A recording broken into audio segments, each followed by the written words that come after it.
And welcome back to another episode of Across the Board. Uh, Today is actually Sunday, January 18th. We're doing this on a Sunday, not a Monday, because the national championship is tomorrow. So we want to watch that. So instead of doing the podcast tomorrow night, we're doing it tonight.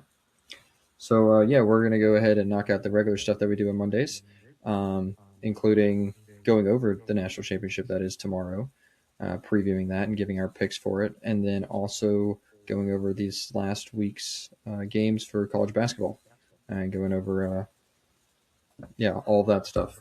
So, yeah, let's jump right into, well, the big thing tomorrow night. Um, the whole reason we're doing the podcast tonight is the national championship. So, yeah, we'll start there. Obviously, the two teams playing in the national championship in Hard Rock Stadium in Miami is, well, Miami and Indiana. So, yeah, we'll start there. For sure. Miami getting practically a home game, but I don't know about the fan base. I think we'll see a lot of Indiana fans down there in Miami. Um, I don't but know about practically a home game. It is a home game. well, it is a home game. I'm talking fan wise. I think fan wise, it'll be Indiana, but stadium wise, of course, Miami's there. What an opportunity for them getting to play at home at their home stadium. They opened up as 8.5 point underdogs though. Indiana's favored by 8.5 last time I checked. Um, Miami, a team that doubted this season. I mean, Mm-hmm. lot of disbelievers, me being one of them. I didn't believe in this team. I didn't think they deserved to be here in the playoffs. Let alone I didn't think they'd be in the national championship game. But they're here. This defense has been outstanding. Ruben Bain, Lane Messendor. I mean, what they've been able to do defensively. Yeah. But on the flip side of that, the ground game, Mark Fletcher getting going. Malachi Tony, an outstanding freshman. Carson Beck playing well. That offensive line playing well. Um, Mm-hmm. when you look at this Miami team, what they've become this season, I mean, they become a sound, all around great team. You flip to the other side, you Yep. look at Indiana, a historically terrible program. I mean, they just Mm-hmm. have been. They a historically poor program. Um, Fernando Mendoza coming in from Cal in the portal, outstanding season. Surratt at the receiver. I mean, offensively, what they've been able to do all around, but between the ground game getting going, what Mesler's getting Mm-hmm. going in the air, what the offensive line's been able to do, they've Yeah. been amazing. You flip defensively, what a defensive front they have. Their average weight is at 278. Not a big defensive line, but they do their job. They're quick. They're fast off the ball. They get to the quarterback. They do the things necessary on defense to win games. And even the secondary, they're doing that.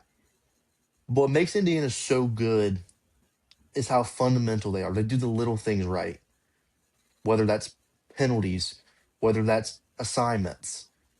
They do the little things right to win games. And that's why they've been so successful this season. Um, what I'm interested to see going to this matchup, the first off, the line of scrimmage. I'm very excited to see this line of scrimmage. We'll start with we'll talk about the Miami offensive line. One of the best in the country. Big dudes. I believe their average weight. And don't quote me on this. I believe it's around 315. They're in that range. They're around 315, three Mm-hmm. ten range. I mean, so you're talking Yep. about the difference there in size. I mean, Miami's a big offensive line, but Indiana not a big defensive line, but they've done outstanding Mm-hmm. this year at getting to the quarterback. What they've been Yep. able to do. They create pressure. They cause havoc. That's gonna be interesting to see if that offensive line can hold up, which they have this season. And then you flip the other way. Miami's defense, Messendor, uh, goodness, Ruben Bain. Yep. Um, we know what force they can cause on that defense. And then I think it's gonna be an interesting to see how Indiana handles it. I think the Indiana offensive line has been great this season. I think they're a solid front court. I think can hold up. I'm interested to see if they kind of rock a package they did against Ohio State with, and I believe they did it against Ole Miss as well with Bain and Messendor on one side, kind of stack them on one side. Hmm. I'm very interested to see how they match up there. But I think the biggest question this game is gonna be the line of scrimmage. I think who can take control of that line of scrimmage. I think to me a huge factor in this game. This is no new area or no new face or no new situation for Carson Beck. He's been here before, two-time national champion at Georgia. He knows what to do. And Yep. I think the question for him, and it has been, can he take care of the football? Something that Indiana is great at. They can force turnovers. They're one of the tops in the country at forcing turnovers. They can do that. They cause havoc. They force you to make mistakes. Can Carson Beck take care of the football? Carson Beck has played well, and he's done very well to take care of the football in this playoff. That's been a big Yep. reason of their success. He's taking care of the football. Um, Hmm. and then of course, can the ground game get going? Again, this is always a big factor on both ends. Like Yep. again, I feel like I say this every single game we preview, whether it's NFL or college football. Yep. Can you get the ground game going? If you're Miami, can Mark Fletcher get going? Can Malachi Tony? I mean, can the offense get going running the ball? That's gonna be interesting to see how good these defenses are. Um, but for me though, I think I'm anticipating an interesting game. The last time though, going to the spread, I Hmm. believe the last time Miami lost by more than two scores was when Tyler Van Dyke was playing quarterback. They lost 20-6 against NC State. Believe that was 3 years ago.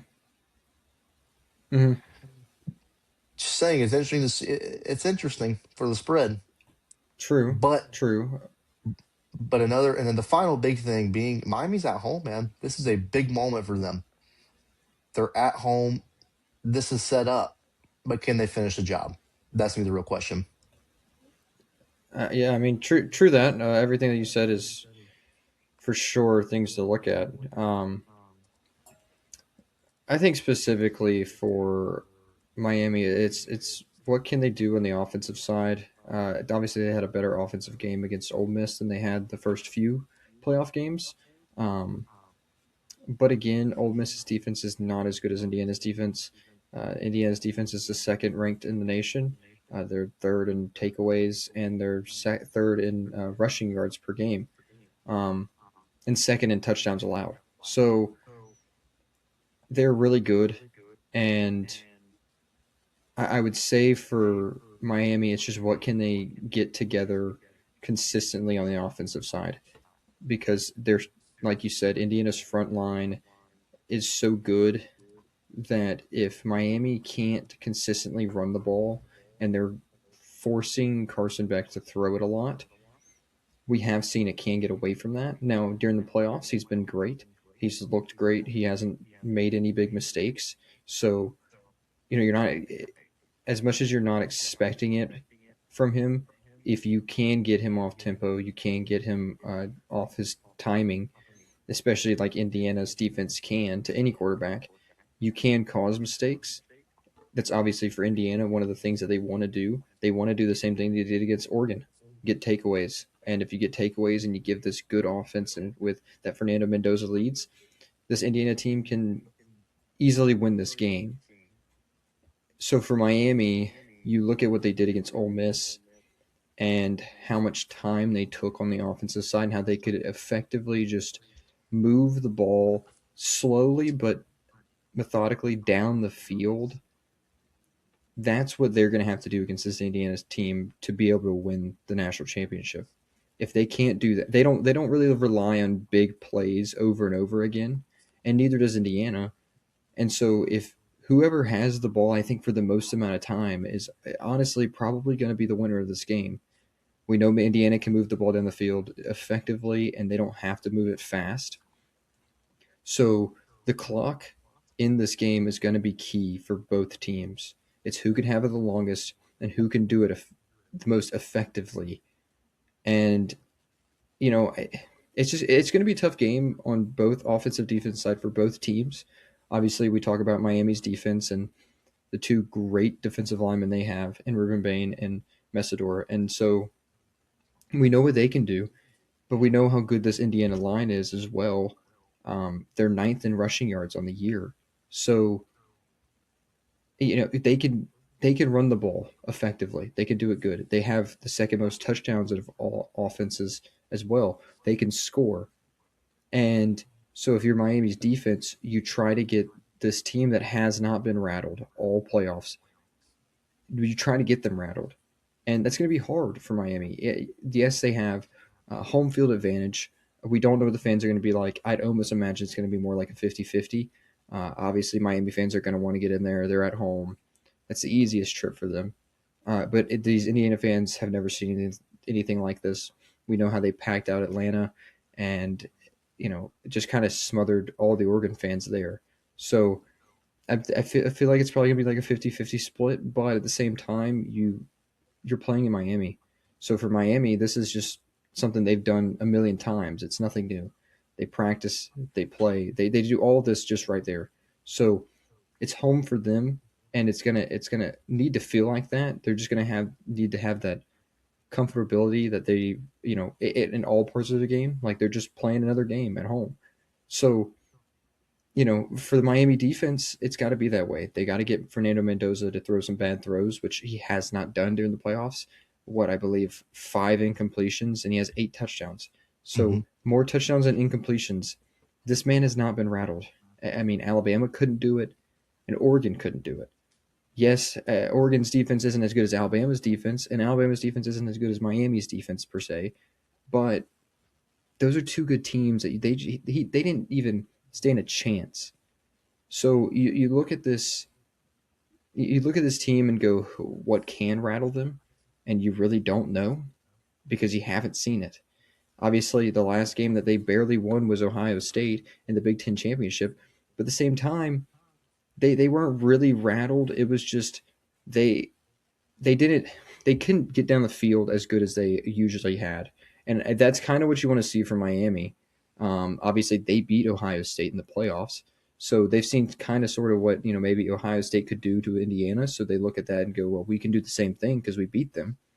And so if you could do that, if you're Miami, and get them to these third and longs, and be able to force some bad throws or have to force some big plays to be made by Indiana, then maybe you can throw them off their tempo, and maybe you can get this game to go in your favor with ball movement and time and possession, and just that's the way that I think Miami's going to win. That's the way I think Miami could win this game is if they control the ball for as much time as they possibly can, and they're effectively scoring because Yeah, and they can't. The field goals aren't going to win this game against no, Indiana. We've seen it.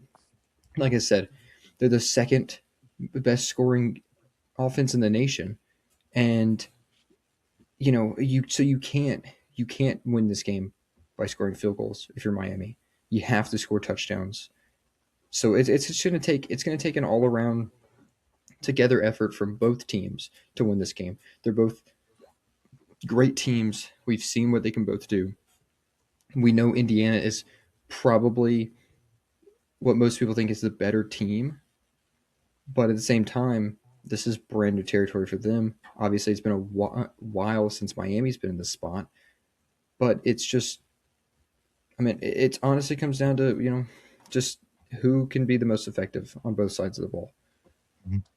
Yeah, I mean, being effective for sure, and Carson Beck, I think, has been very effective this playoff as well. I think he's taking care of the football. And I think it's kind of been the one thing a lot of people have been kind of lurking around, waiting to see if he would turn over that football. I think that's been one of the big things viewed at, and that's been one of the big things talked about. I feel like every game, and even at this point, and still going on, Mm-hmm. it's can Carson Beck take care of that football? I think he's done a great Yeah, job of that. Um, and like you said, I mean, being effective, who can be the most efficient? The big thing to me I'm looking for though, and it's going to be the line of scrimmage. Who's going to win the line of scrimmage? I think that's going to be a humongous factor in this game. And again, we've seen Indiana have had close games this year. Penn State, Iowa, Ohio State, but they found ways to win. They're here they now, have. and Yeah. and they've dominated the playoffs. Mm. Um, but with that being said, Who you taking? Well, I've gone against Miami the whole playoff, and I was told I need to keep doing that because they keep winning. So, but I do think, I mean, man, I know I've gone against them the whole playoff, and they've done good. Um, but I can't pick them now because even if I like Indiana's just the better team. I think they're the better coach team. They've looked better all around. Probably one of the most effective and efficient teams I've ever watched. Um, and I just think they keep. I think they keep that rolling. I mean, honestly, I don't think it'll happen, but I think Indiana could win this game by 30. I mean, it just with how good they've looked. I doubt it'll happen, but maybe it does. Um, but it's hard for me to pick against them, and I know most people are picking Indiana. Obviously, uh, the point spread is 7.5 towards Indiana's favor, so everybody thinks they're going to win. Obviously, Miami wants to prove that wrong, and they're going to have the best chance to do it, especially playing at home. Um, but I can't pick against Indiana. I think they win this game, and I think they win this game by a couple touchdowns.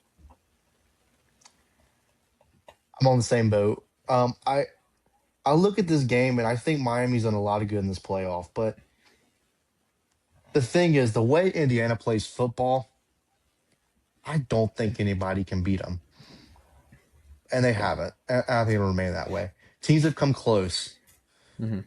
but the way they play, the fundamentals, the basics, the way that Kirk Cincinnati runs this team,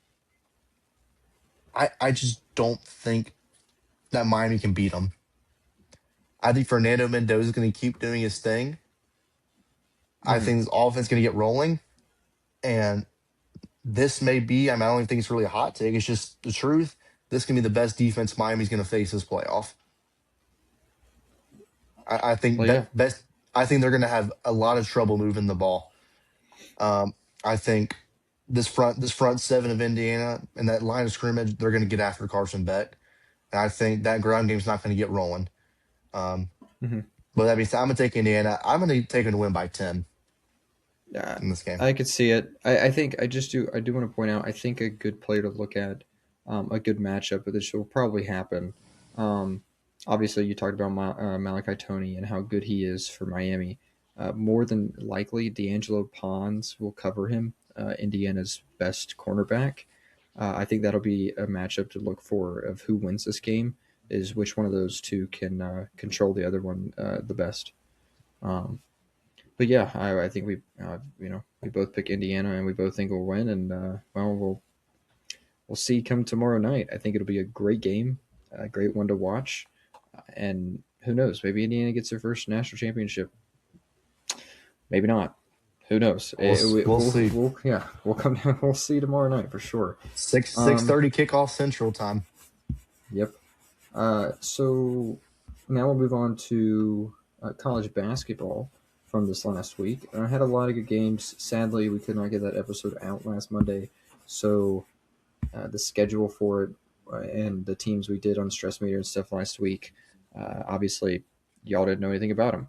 So, we'll kind of go over just some of the games that we had pointed out last week of what to watch. And then, obviously, we'll do Stress Meter from this last week. And then we'll do games to watch for this upcoming week. So, yeah, let's start us off. All right. So, some great games this week, but I want to talk about uh, Vanderbilt gets handed their first lawsuit by Texas. Texas was 52% from the field, Vanderbilt 36, and Vanderbilt got out rebounded 42-24 off the glass in this game. Mm-hmm. Texas goes on to win by 16. Um, what happened to Vandy? Exactly what we talked about on Monday of last week. Going into this week for Vandy, it was going to be tough. We knew it. We talked about how they played Alabama a couple weeks ago and how they looked good, but I thought it was a 5-on-5 squad game, just guard game, just guards because Vandy's not the biggest team, and so the one thing that's going to beat Vandy is a big physical rebounding team. And going into this week, they had to play Texas and Florida back to back. Two teams that, if you're Vandy, you do not want to see for that exact reason. They are physical and they can rebound. So going into Wednesday, that's exactly what happened to them. They could not rebound. They could not defend Texas on the glass. And Texas just ran away with this game. Obviously, Vandy didn't shoot too well, but I think also the reason they didn't shoot too well is because they had to put up a million shots to try to get back into this game because they got down so quickly at the end of the first half that they had to kind of try to shoot themselves out of this hole that they put them in, and they couldn't do it. Texas just kind of manhandled them. Obviously, playing at Texas helps in Texas's favor, but like you said, 42 to 24 rebounds, man. You just can't, you can't beat that. It is hard for even for a team like Vandy who can shoot so well and so efficient. It is almost impossible for you to overcome that. So, uh, you know, obviously Miles played good in that game for Vandy, but it wasn't enough. So it was exactly what we kind of expected if we thought Texas was going to win. That's what we expected them to do and be able to do, and knew it was going to be a struggle for Vandy. So yeah, I mean, Texas just kind of destroyed them. Mhm. Yeah. And that's going to lead in. And we'll jump into the next game. Is this going to lead right into it? Florida Vanderbilt. Um, Hmm. going this game. Me and you talked about it, and again, y'all size wise, y'all are the bigger team. I mean, I in my mind, y'all just had to get in the paint, go dominate the paint, win the Hmm. rebound battle, and then the guard play. I think the guard play for me was my biggest question for Florida because Vanderbilt, they're going to score, they're going to shoot the ball. I mean, got good guards. Covers Tyler Tanner. You got Nickel. You got Duke Miles who can score. And then my question was going to be, can Xavier Lee and uh, Boogie Flan step up and play good at the guard position? Florida goes on to win this game in a thriller. Very great game to watch. Field goal percentage wise, Florida was 52% from the field. Vanderbilt was 50. Florida out rebounded Vanderbilt 40-26. And on the offensive glass, Florida out rebounded Vandy 13-6 in this game. Yeah, um, it was high scoring. Great game to watch. Not so much as a Florida fan, just because I was stressing the whole game. But we did win, so it doesn't matter. Um, but I think for Vandy, it's the same thing we said about Texas. It's the physicality that the big men for Florida can do against them, and that was kind of. I mean, honestly, I know you talk about guard play and Xavier Lee and Boogie Flint. Well, more like Boogie Joseph Bird because jersey swapped. But um, Boogie, both of those guys played good. Xavier Lee should wear the number 99 for the rest of the season. He should not touch the number one ever again. Um, and yes, they played good. They played effective. Obviously, Xavier Lee had 20 points and he shot really effectively. That's what we wanted to see from him. 8 for 13 from the field, 3 for 7 from three. And as much as those guys played good, it was the big guys that really got it done for Florida because you had Alex Condon who had 16 points. He was 7 of 9 from the free throw line, which was big because he's only been shooting 60%. Thomas Houck, obviously good every night. SEC Player of the Year contender right there. He had 18 points and he was perfect from the free throw line. But I think the big key and the big guy that I don't think most people, I think most people are kind of overlooking on this Florida team. I know you want the guards to be good because of what they were last year. You know what Thomas Howe can do. You know how good Alex Condon can be. But I think most people are overlooking Ruben Chinulu, and he's averaging a double double. He's been amazing for Florida. He's the reason they've gone on this 4 game win streak in the SEC and beaten 3 ranked teams. It's because he's been putting the numbers up that he's been putting. He had 20 and 10, and he was perfect from the free throw line. That's huge, especially for a center and a big guy like him. He rebounds the ball amazingly, but for him to go 6 for 6 from the free throw line when he can get fouled, that's just for Vandy. That's almost impossible to beat because of their size. And you saw it there. You saw it, down the stretch. In the start, Florida couldn't really figure that out. They wanted to shoot the ball a lot, and I think it kind of very quickly recognized we can't really do this. It's going to be hard to outshoot this Vandy team without getting in the paint. So they did it better in the second half, and they got out to a. They had a I think a 11-point lead at one point. Vandy came back, made this a tie game. They led for a little bit, and Florida just kind of battled back. The last 3 minutes in that game were obviously, like you said, great to watch. It was a great game, and it came down to it came down to Xavier Lee hitting a step back 3-pointer to take the lead at 95-94, and then Tyler Tanner running down for Vandy, which just want to point out it was big in that point because Duke Miles fouled out for Vandy, so they didn't have their other really good shot maker to give it Something to. he's So yeah, something he. I mean, it I was just going to say. I mean, Duke Miles knows. I mean, the foul trouble that Vandy can get into, and it's mhm, kind of something I talked about. I think I talked about it with you. Um, they get into foul trouble. I told you, get the ball yeah, to the bigs, get in the paint, make them foul you. You will get to the free throw line. yeah, and so And Duke Miles fouled out. Huge loss for Vandy because you don't have another guy that can make shots just as big as he can. And so Tyler Tanner kind of had to take it into his hands and try to make shots. And he did it a couple times. And then after Xavier Lead made that step back three, he tried to go down very quickly, threw up a shot, kind of a floater layup in between. Probably wasn't the smartest shot for him, but threw it up, hit the backboard, missed it.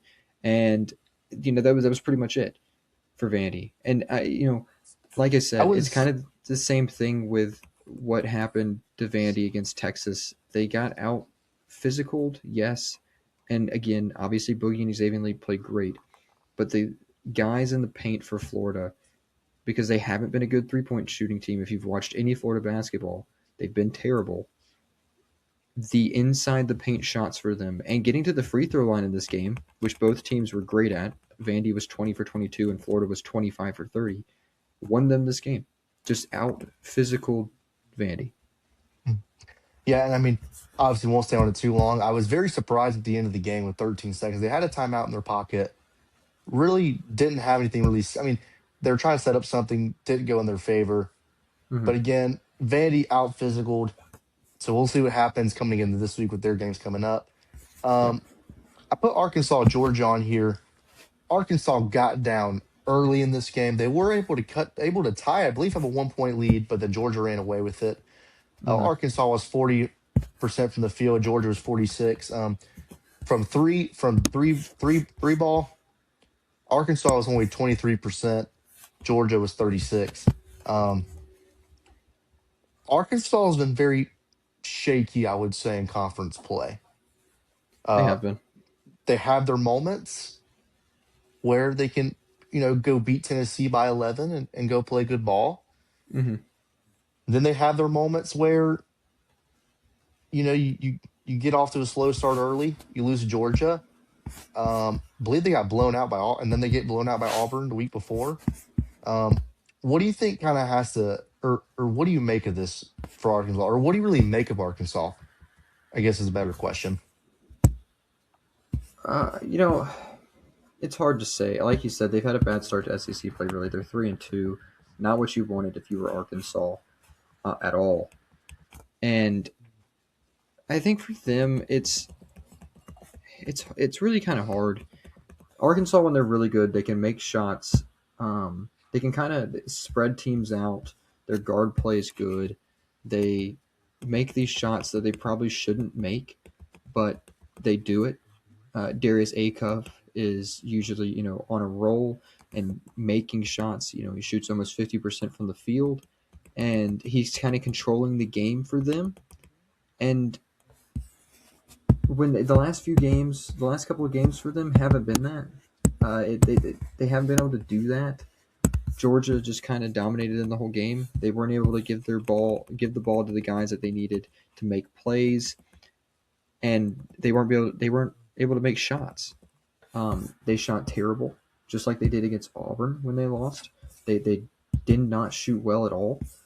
And for Arkansas, when they're not shooting good, they don't have the defensive side of the ball covered enough to beat a team like a Georgia or even an Auburn who can score just as effectively and make some stops. Because this Georgia team's physical, we've seen it, and they can score as well. They've got good guys that can shoot, and so when Arkansas can't put up the shots that they need, good shots, they can't get good looks, and they can't just shoot effectively. It's going to be really hard for them to beat any team, and that's what we've seen. Auburn a couple weeks ago and Georgia this week. It's just they can't shoot as bad as they did and try to win these games. It's the same thing we saw with Florida at the beginning, or we've seen with them. They haven't when they don't shoot good, they lose. Same thing, but I would say it this way is that with Florida, what we've always said is that they shoot a couple percentage better. They'd be one of the top 5 teams in the nation. With Arkansas, I think it's almost the same way. If they could shoot a little bit better in some of these games, they would be one of the top teams to look at as well. People still look at them in the SEC, and they've been good. They've had their sparks. We've seen it, but they've also had their letdowns. And on the nights that they're not playing good and they're not being effective, they get beat like this. And that's just something that I think we'll have to look at and monitor uh, continuing SEC play, because if this is the Arkansas team we get, they're probably not going to be the SEC champion contending team that everybody thought they would be. For sure. Definitely interesting to see how that going forward. And obviously, I'm a big believer in consistent play, so we'll see how that pans out for them. Hmm. Um, can we talk about the comeback kids of Kentucky? Yeah, Because what the freak is going on, brother? A absolutely heartbreaker to my heart on Wednesday night when I was like, man, we're gonna get the ball back. We got free throws coming. This should be it. I mean, our first win in conference play. And no. And then on Saturday, Kentucky goes down early. I'm like, well, Tennessee's playing well. This is kind of the Kentucky team I'm expecting. So whatever. And just chipping away slowly but surely. Kentucky takes their first lead with 16 seconds left in the game. Is this team starting to get turned around? man, it's honestly kind of hard to say. Um, we've seen it from Kentucky. They've had their moments, and when they got Jaden Quayton's back, they played good in that game, and everybody's like, okay, maybe they're back. Maybe that's all they needed. Maybe that's just a little bit of a spark they needed. And then they lose the next game by a lot of points, and it's like, okay, well, maybe not. Maybe they're not back. And then they win 2 close games this week, and obviously, again, they were down against y'all and LSU, and you know, then they make that buzzer beater at the end to win, 1 of 3 that night, which was insane. And then they go to Tennessee and they have a lead. They have a good lead. They kind of give it up, let Tennessee back in the game, and again, win it late. So I think it's hard to say for Kentucky because I think the upside is there. I think they have a high ceiling. They can get somewhere if they're playing good and efficient.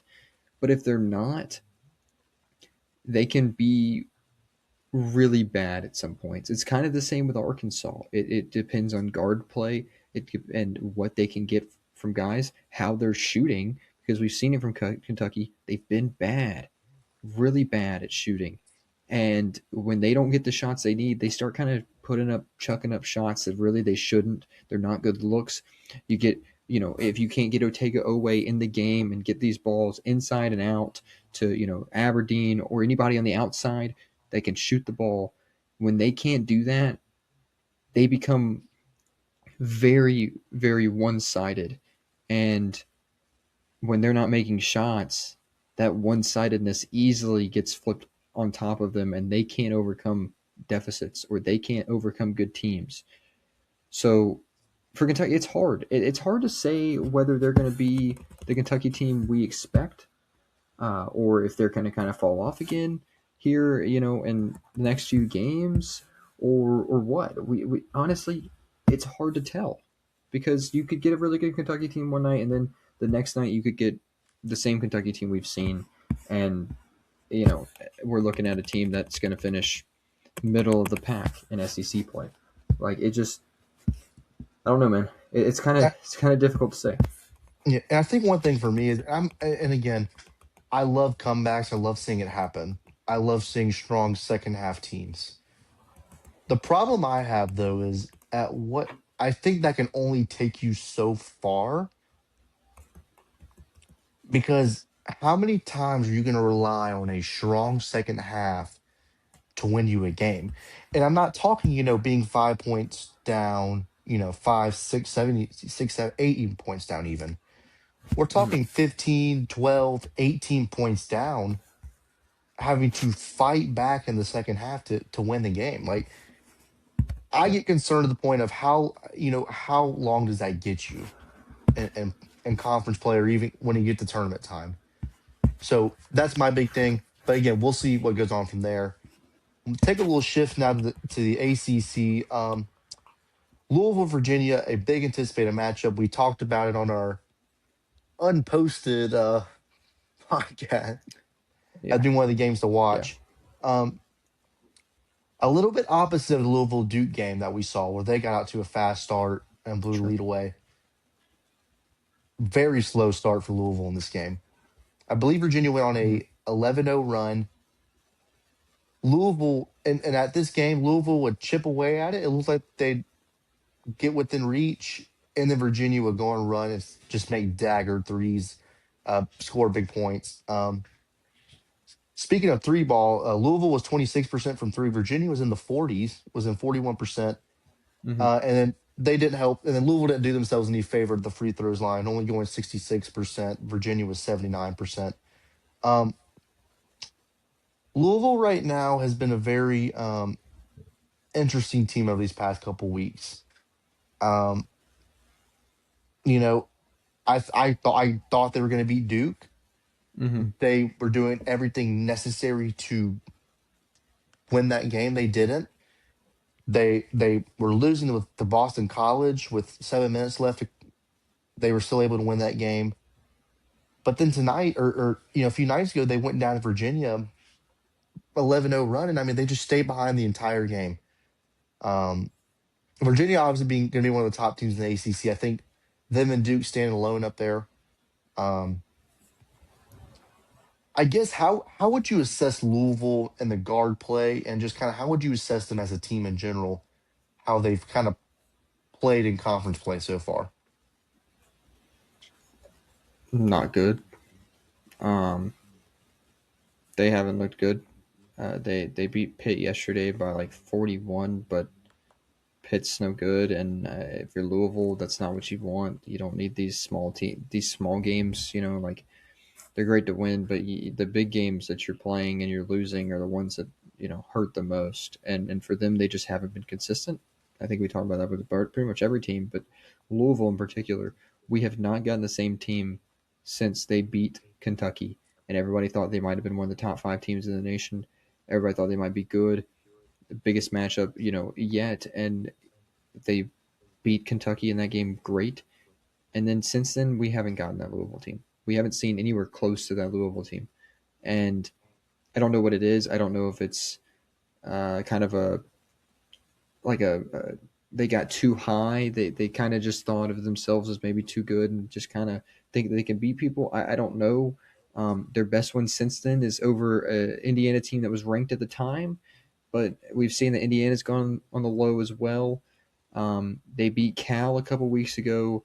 That win's looking a little better. But then you lose to Stanford, and then you lose to Duke.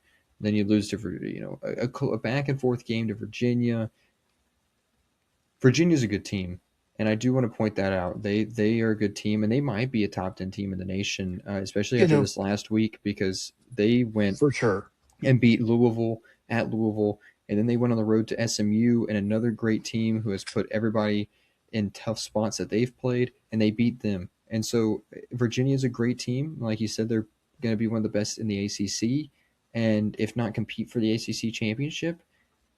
But Louisville just has not looked good, and they've got to get it together, and they've got to turn around quick because if they want any chance of being in the race come, you know, March for the ACC championship, they're going to have to turn it around. I mean, they play Virginia Tech on. They play Virginia Tech next Saturday, and then they play Duke. So it's gonna be difficult for them. But yeah, they just have not looked good. for sure. And like I said, that pans out for them. They get to play Duke again. Um, Anticipated for sure there. North Carolina, man. Like a game you pretty much had, I would say, in hand for majority of this game. I A team that I've had questions about. Mm-hmm. You and I both had questions about. They lose at Stanford. Now Stanford credit shot the three ball incredible. 57% from downtown. I mean, Mm-hmm. Stanford play well. They Dent has been amazing. Uh, a bunch of guys on that roster that played well, but I look at North Carolina and just ask what happened. You lose to SMU, who's a solid team still, and you lose to Stanford, who's a solid team. But those are games you should win. It's Are they games you can lose? Sure, they did. They lost both of them. Yeah. But these are games that in this game you should have walked out of Stanford with a win, moving on to next week. But you kind of let Stanford go on a 15-4 run late in the game, and they walk out as winners. 95-90 is the final. What I guess I'm going to ask you again, what's going on with North Carolina? I mean, I mean, you've seen it. I don't know. I feel like Trimble and Wilson and Visar had a great game against Stanford as well. But your two guards, well, your guard and Trimble, and then Caleb Wilson can only take you so far when it comes to beating these teams down the stretch. Like I said, Visar had a great game as well against Stanford, and he led the team in points with Wilson there at 26. But like you said, you let them shoot the three ball incredibly well. They didn't guard it good. Stanford got momentum really late, and then boom, they win this game. And for them, I think it was the ball movement of Stanford that kind of got them. Stanford had 20 assists in that game. UNC only had 7. They let the ball get in places that Stanford loved to shoot, and boom, when you give them to guys that can shoot the ball like Stanford has, they're going to make a lot of shots, and that's what they did. And the other thing for North Carolina in that game was that they missed quite a few free throws. They were 20 for 32 in that game. They didn't really shoot the ball that bad, but I mean, they scored 90 points. But again, you let Stanford get back in the game late, and you let them make some shots that you just should not let up, and you're going to lose the game. And we saw it going into Cal as well. Their West Coast trip for on the ACC now, it did not handle them too well. And the Cal game was different than get different than Stanford game because UNC never had a lead in this game, and they just kind of dominated them the whole game. They really couldn't get anything going. Again, they didn't really shoot terribly, but they missed 11 free throws. And again, in their favor, Cal had 20 assists in this game. Now, different from Stanford game, UNC did have 16. But at the same time, man, Cal just kind of dominated them as well. Cal shot really good from the three ball. I think that's something that UNC's had a hard time stopping.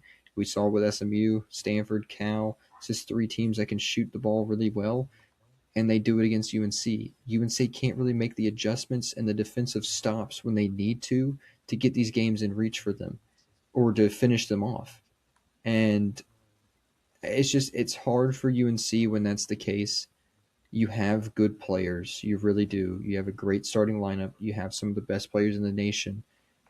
But like I said, Wilson can only take you so far when he's having a good night. Vassar has been back and forth. He's had really good games. He's had not so great games. Same thing with Trimble. It's gone back and forth, but they can only take you so far when it comes down to the stretch of guarding on the defensive side and making stops, and that's just what they haven't been able to do.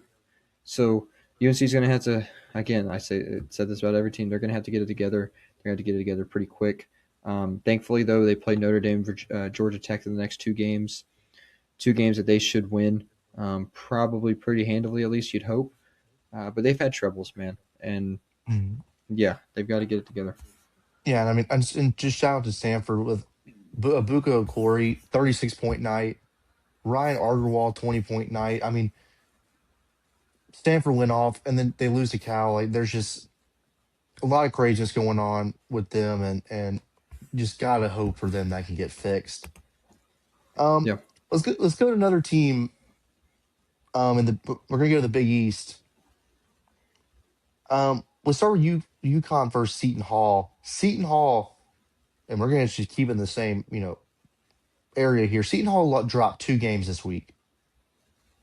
First lose to UConn, then you lose to Butler. First off, tell me how this is possible. Seton Hall was 6% from the 3-point line against UConn. Then they were 17% from the 3-point line. They were only 35% from the field against Butler. And they were 41% against UConn. But the UConn game, they made a stretch coming down the road to go down and make it a close game. Tried to against Butler, but Butler ran away at the end.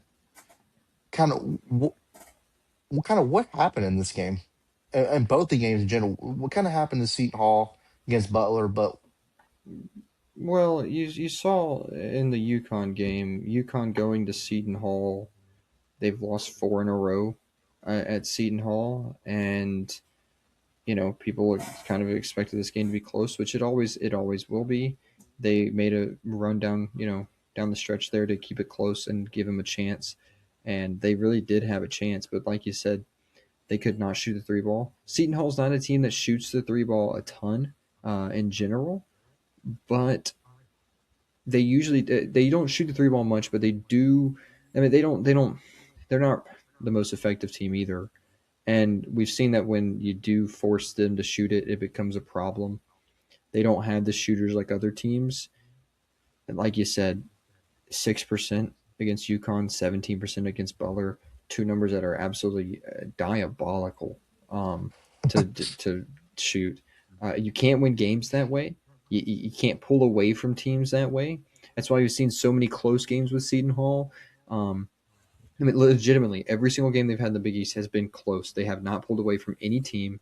The biggest win that they've had is 9 points over Georgetown, and that's just kind of what it is. It's like you can't pull away when you can't shoot behind the arc. And we talked about this about other teams like Arkansas or Florida. We see good teams like them who, when they can't shoot the ball, they're going to have tough times winning games. Seton Hall's a great team, but when you can't shoot the ball behind the arc and the only thing you have is to get in the paint or get to the free throw line, you're not going to be able to win games, especially when it comes to March. When it comes to March, man, guard play is critical. And shooting the three ball we've seen is critical in the last few years. You have to be able to do it. So the Seton Hall team, man, I'm going in there and shooting 100 threes every single practice. Every single person's got to shoot. I mean, they've got to make 100 before they walk out the building because it's costing them. It's costing them really bad. You saw Butler come in their house and just like, I they mean, you controlled the didn't think, game. yeah, you didn't think that they were going to, you would not have thought that they would have lost this game by 11. I'm pretty sure they were favored by like 5.5 in this game. And it's just, you can't let that happen if you're Seton Hall. You can't. You're a good team. You're a great team at that.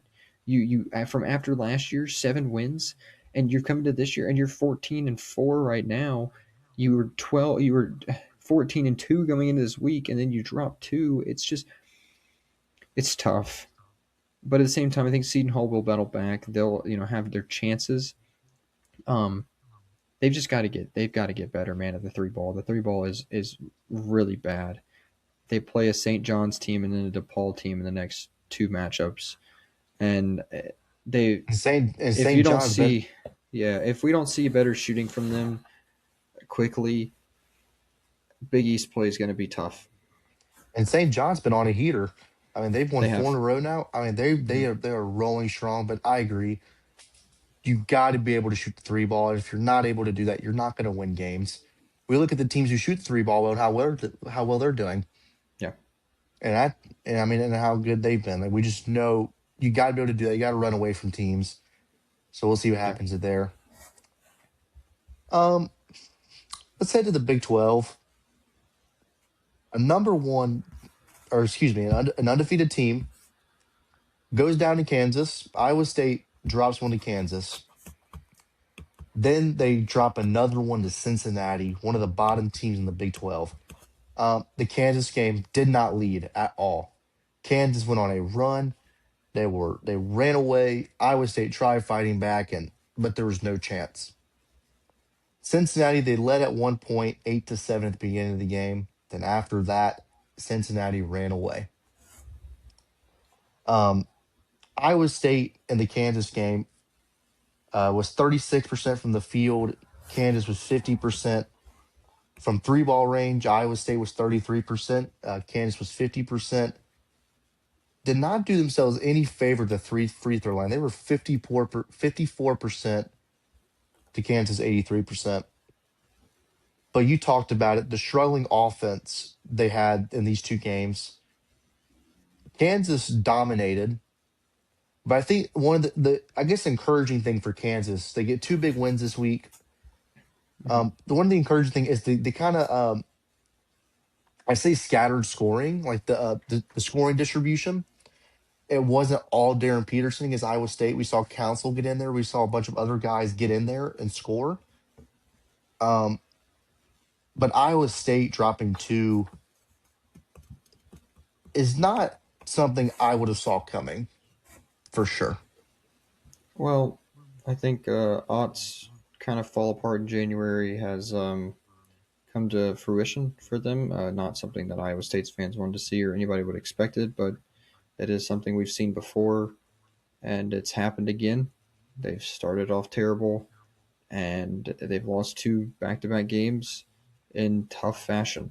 You look at the Kansas game, and really all you can say about it was it was just a nightmare game for Iowa State. At least that's what you thought of it at the time. It was just really kind of a they went to Kansas, hard place to play, obviously, and you went there and you didn't have your game at all, not even close, and you kind of throw that one to the side. You're like, we shot terrible. Our offense didn't run anywhere close to being efficient, and it's just kind of it is what it is. It's just one of those games. It's going to happen. But then you go to Cincinnati, where you kind of expect to bounce back. Yes, Cincinnati has been up and down. They haven't been amazing, and so you think, well, they can get this win. And I was one of them to think that they would bounce back pretty easily and win this game. And that nightmare game, it's like it's stuck in their head. They went to Cincinnati. They did the same exact thing. They could not run their offensive game, their offensive plans efficiently. They didn't know what they were. It looked like they didn't know what they were doing. They weren't getting up good shots. People were making shots, all the above, and it's nothing like the Iowa State we've seen all year. So it's tough to say. I think this Iowa State team will bounce back, but the last two games they're not looking like a national title contending team. So it's going to be tough for Iowa State.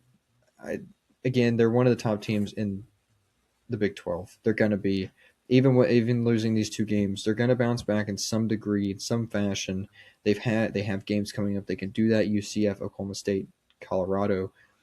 They are a good team. They still have all the opponents to be a good team. I'm not worried about them too much. But again, two bad losses. Yeah, and you kind of have a big point there. Like they're not looking like a national contending team. We talked about Michigan, well, on the episode that didn't get out, but like how big of an effect? I guess do you think conference play exposes a lot about teams, or do you think it's just conference play being conference play where you're going to run into games like these where, you know, games you should win, but you kind of run into trouble, I guess I'm trying to say. Definitely, I think it's just conference play. We know about every conference we play in. It's kind of it's going to be tough to win games. Every game's going to be close. Every team's going to be hard to beat. We talk about the SEC how good they were last year. People beat them up. We talk about the A10 how everybody beats themselves up. Every conference is going to be like that, and it does expose your flaws.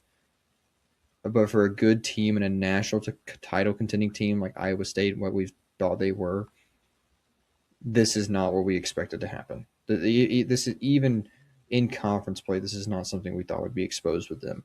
So it's going to be tough. But again, I think it's something that's gonna. It had to happen at some point, almost maybe not this bad, but it was going to happen at some point. And now they have something to look at and go, hey, we're getting beat this way. We know what we got to fix. We could fix it. We still got a lot of games left in the year. We can make do with what we have and get back to that type of ball that we know we can play. For sure.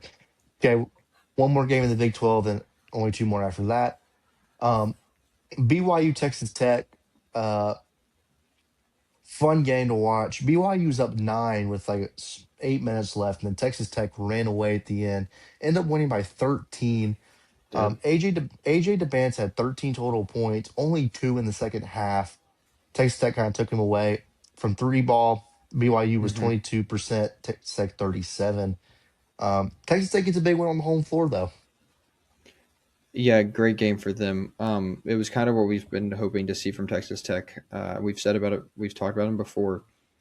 We know how good JT Toppin is. We know how good Christian Anderson is. Those two guys can take you only as far as those two guys can take you because that's pretty much what they've had all year. So when you get a game like you did again with from LeJean Watts, this is good for Texas. It makes them a title contending team or a Final Four team or an Elite Eight team because you're getting somebody else to score the ball as much as as just as much as Christian Anderson or JT Toppin. And when you can have three guys like that that can shoot the ball and that can score, this team becomes not just good but great. And that's what he showed against BYU. Is this is a great team. This is more than just a team led by two guards or two guys that can that's the only what they're relying on. No, they're showing you that they're not just relying on those two guys and they can beat you with other guys than just them. So Texas Tech looked amazing. I don't think they could have played this game any better, honestly. Obviously, they were down at some point by 9 against BYU.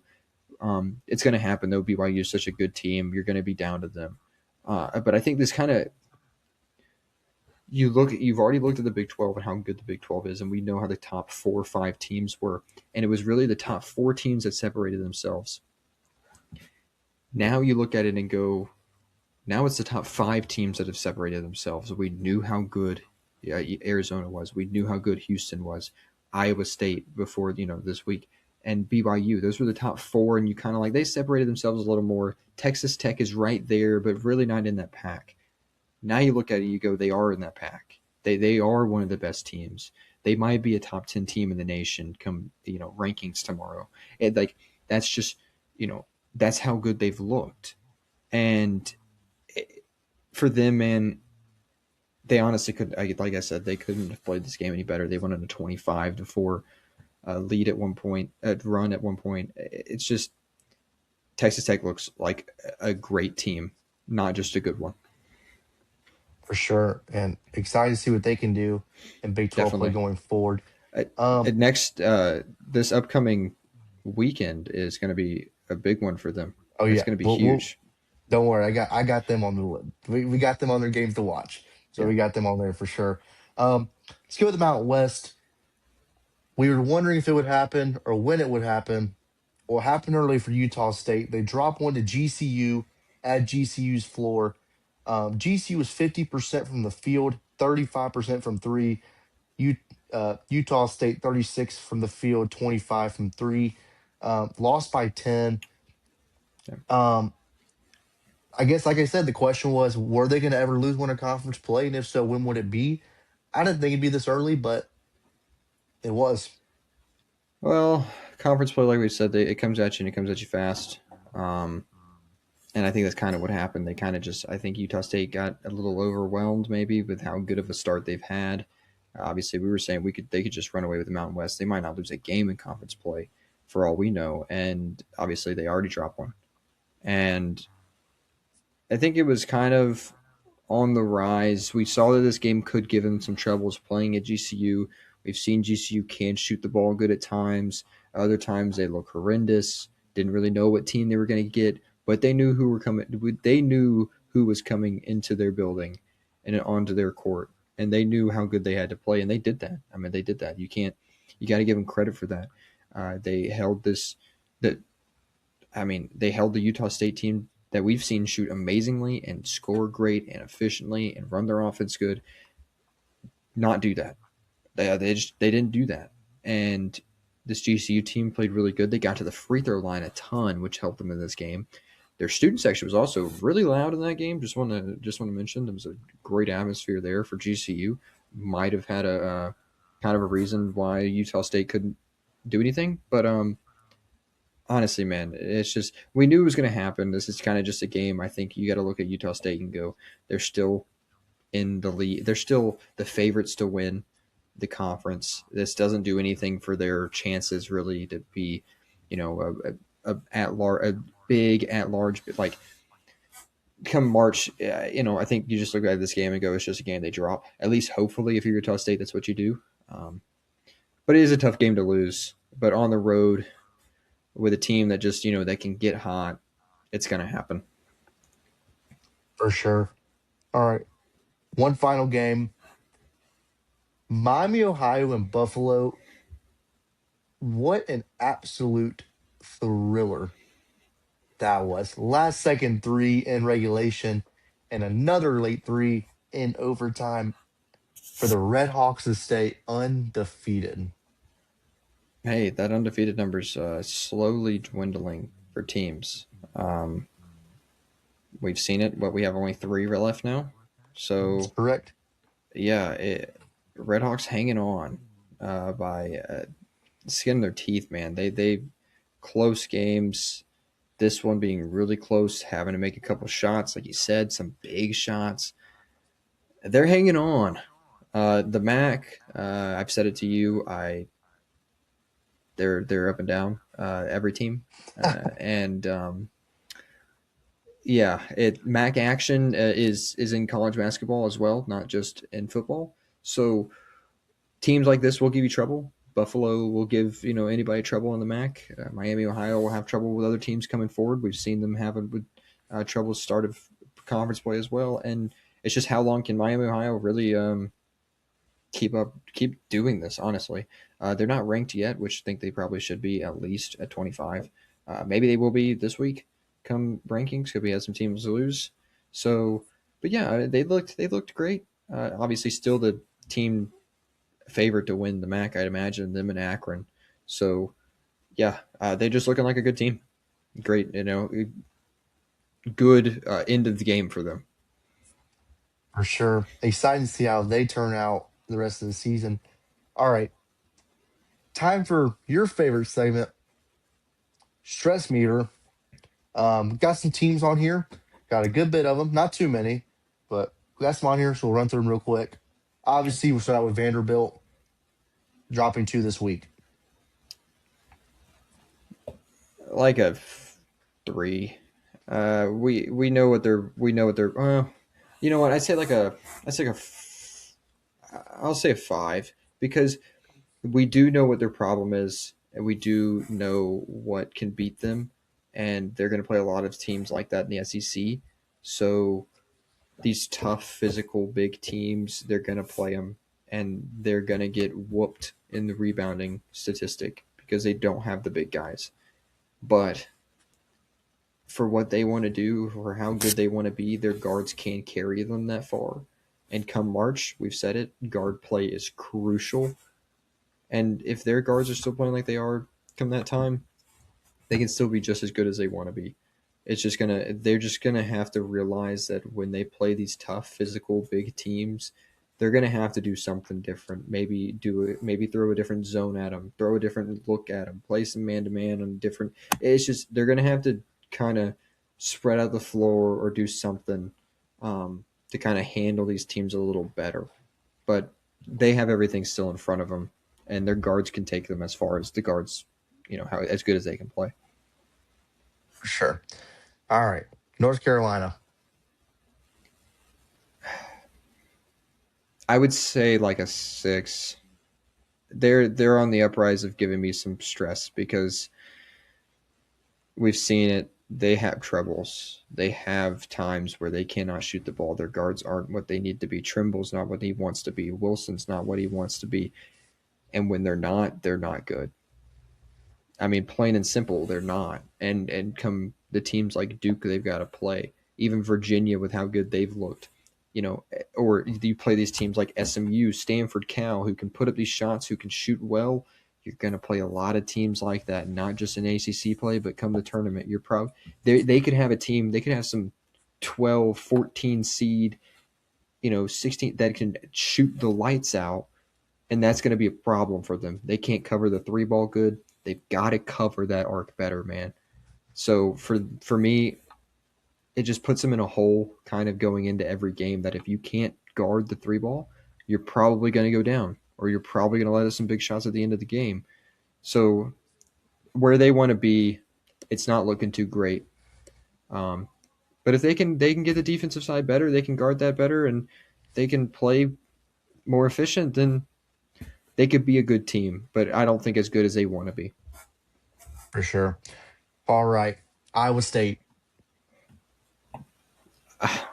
Uh, I would say like a 3, maybe a 2 or 3. I'm not too worried. It is bad to see from a good team like this. We've seen them fall apart in January. We've seen this before, so it's kind of like maybe we're seeing this again, and that could lead to some downfalls. But at the same time, you know what they can be. You know the good players they have in offense. You know that they can score. Maybe these are just 2 terrible nights for the offense. They can't run their schemes right. They can't run their screens. They can't run their set. Like maybe that's just what it was, and maybe their shooting just wasn't, I don't know what it was. Maybe it was travel. Maybe that was just it. So you know what they can be, and I think they'll get it together. Especially in Big 12 play, they can still play all the good teams at the top just as good as anybody else.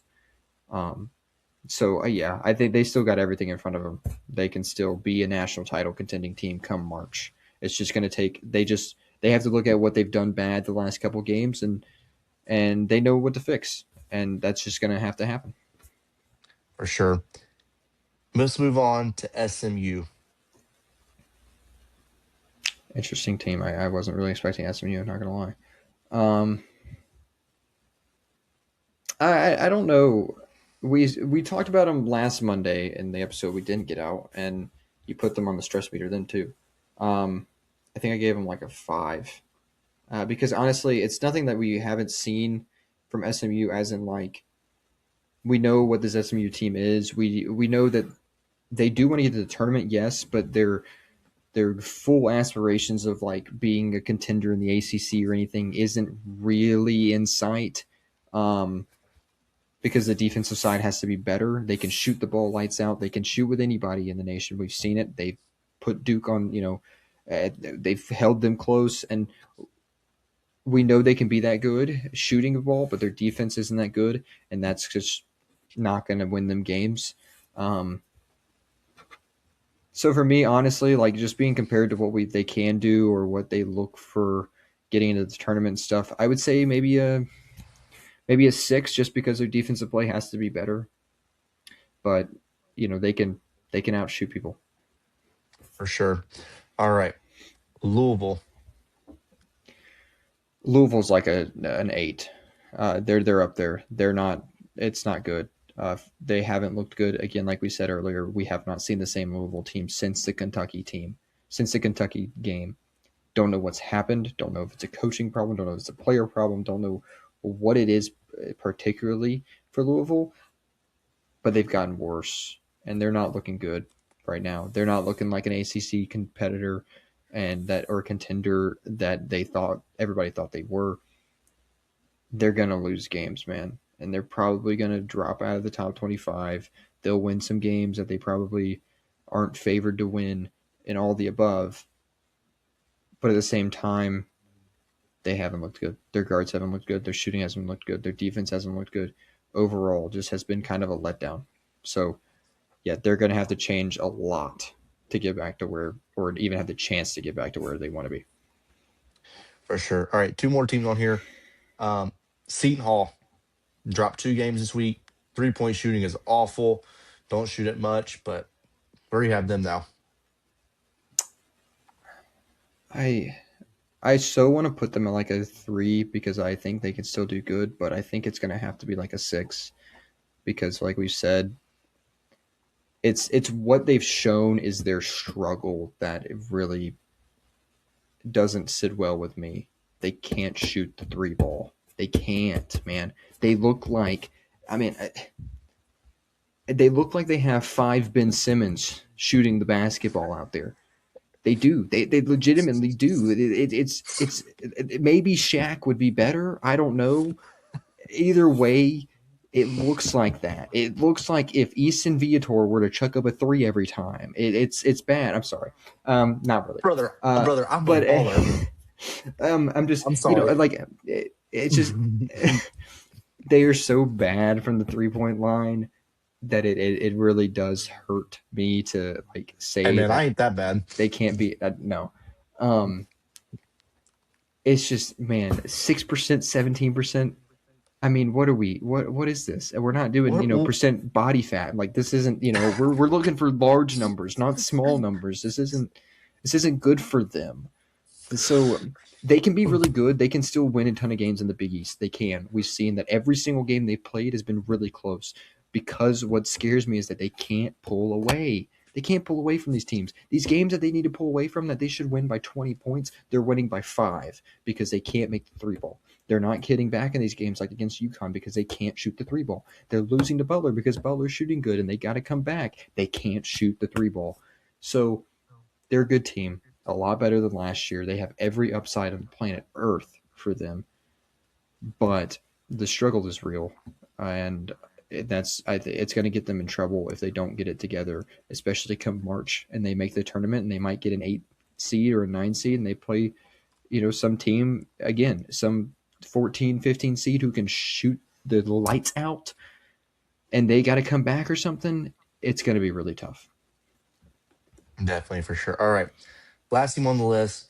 Utah State after a 10-point loss to GCU. 2. I mean, at least for them. If it was maybe, like if it was maybe some big SEC team and they did this, I would be more probably. But like Utah State for what they want to be, for them to win the conference and for them to be good in the tournament, this does nothing to them. Again, like I said, hopefully this is something we look at in a month and go, it was just a bad game. Atmosphere might have been too much for them. Maybe they, got a little higher than they should have on themselves. I don't know what it was, but they just didn't have a great night shooting. They didn't have a great night playing. They couldn't run schemes, stuff that they wanted. So I think it's just kind of it'll be a bounce back, and they'll still probably more than likely just run away with the Mountain West. For sure. All right, that's it for stress meter and our little recap of the games. Now let's get Yeah. into our games of the week for this week. On my schedule, no games for Monday, but we go to Tuesday. Seton I do, Hall. I do, I do want to point out a game for Monday. George Washington, George Mason is pretty. It's pretty big for the A10. I'd So I'm like to surprised. apologize. I'm surprised you didn't have A10 play on there. You know why I completely Or St. Joseph's no. VCU. I'm sorry. I That's have, I have my, like. I do have one here, but they're not. I got my sicko schedule down here, buddy. Oh, okay. Sorry about that. I just want to point that out. Yeah, you just sit back. Go ahead. For as I was saying, for our regular scheduling, Mm-hmm. for Tuesday we have Seton Hall, St. John. St. John's been hot.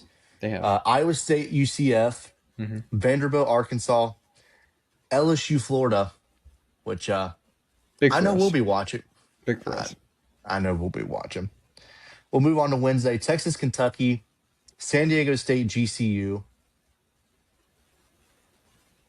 Uh, yeah, that was Wednesday. And then Friday, Utah State, Colorado State. Saturday, I have LSU, Arkansas, Villanova, UConn, Georgia, Texas, Illinois, Purdue for my regular scheduling. Then on Monday, to my sicko schedule, Richmond, George Washington. We have George Mason as well playing George Washington. No, that's not right. Said that backwards. You said that the wrong way. I, I said that backwards. George Washington is playing George Mason And then on George Monday. Washington plays Richmond on Yeah. Saturday. On Saturday. I have this whole thing up, man. See, as you can tell, my It's fine. PowerPoint is, or It's my, fine. my little Word document's not rolling straight. All right, Tuesday, UNI versus Illinois State on Tuesday. Also, Kent State and Miami, Ohio, for a little Big game. matchup. Think that'll be interesting to I like see. that. I like that. I like that. You for sure. Saturday, we have St. Murray and UNI, the team that's gotten hot in You meant Murray NBC. State. I said Murray State. You said St. Murray. It's not a team. Long day. It's been a very long day. Oh, well. It's all right. And then VCU Davidson for the 18th. I think that'll be quite interesting to see. Mhm. Then Sunday, Illinois State and Belmont to wrap up the scheduling for the week for me. Yeah, I mean, I like it. There's nothing. I don't think there's anything else I can point out there. There's a lot of good games, like always. But like we Uh, always say, any it's game that you could time of watch is year. a good game. Yeah. George Mason, Rhode Island on Saturday is also another good game. I think on Wednesday there was one that I wanted to point out. Oh, Cincinnati does play Arizona on Wednesday. Obviously, Cincinnati getting that big win over Iowa State. Who knows if they could do something against Arizona? But Arizona does play at home, so not really expecting too much from them. Um, yeah, I think he covered pretty much all the games, even some of the smaller games, which yeah, I was kind of questioning there for a second. But um, yeah, a lot of good basketball obviously coming on. A lot of good stuff to watch, and we'll obviously talk about it again come next week and next Monday and see what has changed because there will be changes again. Don't know where people will be in the AP ranking this week, and then they could be completely different. Swap them, flip them upside down, any which way. Come next week. That's just how basketball is, and that's why we love it. We So sure do. yeah. Well, I think that we covered everything we needed to. Anything else you want to bring up? Nothing for today. Thursday, well, we got to recap the NFL plus We'll preview do. the Yep. championship games. Great last game tonight. Just want to say, great last game. Insanity. Obviously, the NHL playoff picture, which will probably be a separate video because of how much we have to talk about. Got to recap the national championship game. Yep. Um, we've got a lot that we're gonna have to go over, so NHL video will probably be out separately. But yeah, go watch basketball, watch national championship. Um, True that. I did want to point out the winner of the season opener for the PGA Tour is Chris Gotterup. Love him. Great I'm win. glad He you. got the great win today. I'm glad you pointed that out because I was sitting here. I actually wasn't even thinking about it. But I was looking at it today, and I was gonna bring it up today. But I saw the tee times were at like 5:30, so I was like, well, dang, Yeah, yeah. great win for him. Shot 16 under. Winner by two. Had a pretty clutch party on 17. But he beat Gerard at 14. McIntyre had a good week this week. He shot 7 under today. Goddard shot 6, but McIntyre shot 7 up today. Bobby Mack, man, getting out there, putting out the I believe was the lowest score today. So And Harry good. Hall fell off top of that leaderboard. UNLV alum, He did. He unfortunate. did. Only shot 1 under today. Jake Ain't Ham gonna up get there it in the done. top 15. Matsuyama had top 15. A couple of guys And that had some good weeks, and then I don't know what happened. Dubai, man, for that Rory and was Shane Lowry, Shane Lowry like fell apart, man. He made Rory double I think on Rory and 18. Shane. Rory and Shane both fell off on hole 18. Yeah, he made double in 18, and then um, I can't think of his name, but yeah, they Rory fell off too, so that was bad for them. And it's Let's see, it was Nacho Elvera was what his name was. Yeah, he won at 10. and we got to get golf covered because tournaments back up again. We're gonna be busy here at Happily, across the. happily We back up. got I love it. we're gonna be busy up here across the board. So We'll be. Yeah, so go follow all our socials to keep up with everything. I mean, you got our yeah. TikTok, our Spotify, Instagram, YouTube, Amazon Music. Uh, Yep. Go follow, give us a like, follow, listen to our podcast. We'll be having a lot subscribe, coming up. We follow. have a lot to talk about, and yeah, we'll be posting videos and keep you all updated on all sports. So yeah, we'll see y'all Thursday. We'll see y'all then.